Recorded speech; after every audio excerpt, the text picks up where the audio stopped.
This genre of film usually has a number of conventions from other genres involved, as a crime film can conform to genres such as thriller, horror, drama, comedy, action, and even romance.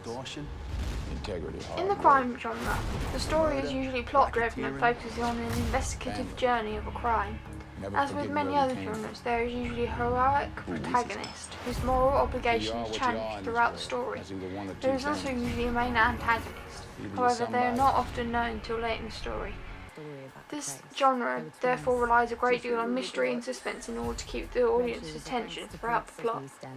The crime genre is usually a male-orientated genre. This can be seen in almost all of the crime films from the late 20th century, with films such as Goodfellas, Heat, Reservoir Dogs, and Once Upon a Time in America.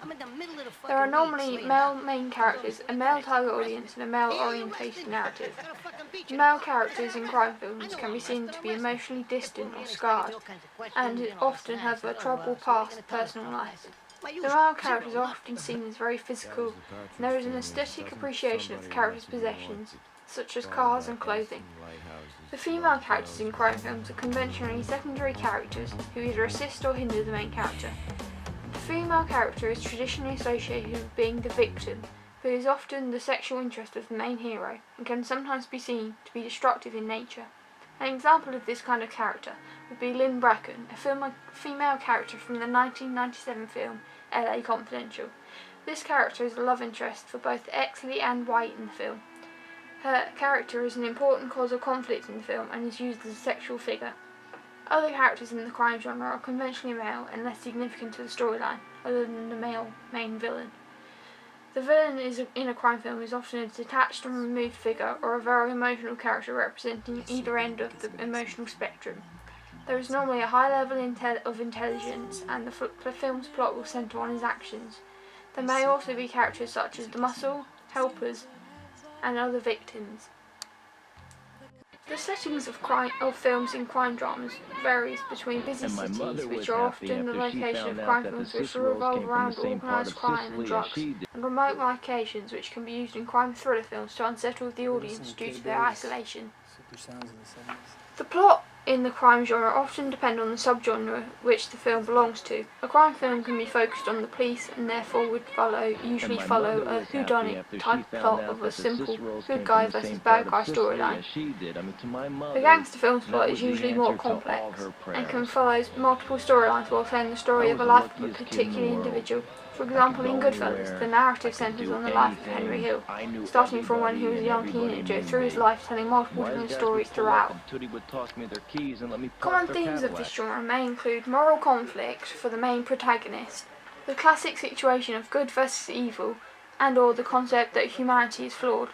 It again is dependent upon the subgenre, as for instance a crime film that is also a comedy might have themes of slapstick violence or adult humour.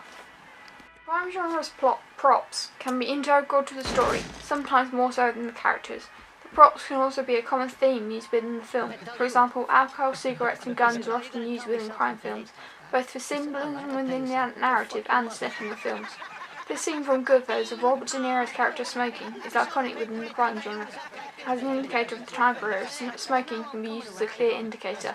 From 2010 backwards, in terms of setting of crime films, smoking is a more common occurrence for characters, as it was a more acceptable habit in those days. Throughout the history of the crime genre, these conventions have evolved. In early crime films, largely due to the audience, there was less straight-up violence used in the films, and certainly less offensive language. It can be seen in Alfred Hitchcock's films, The Lodger, Dial M for Murder, and Trains on a Train, that building tension was used to build up to violence a lot more than actual violence was seen by the audience. This is also true of a number of Fritz Lang's crime films, though this can be partly attributed to their leaning towards the class of film noir. We're investigating a homicide, Mr. Garrett.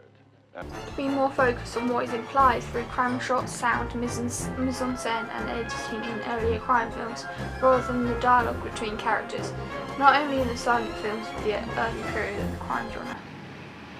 Another example of the narrative of crime films can be seen in the 1956 film The Killing, directed by Stanley Kubrick.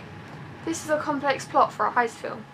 The characters involved follow the conventions of the crime genre, with a majority male cast and a couple of female characters who play the roles of love interest and troublemaker. The film is resolved when most of the characters are killed and Johnny is thought to be arrested.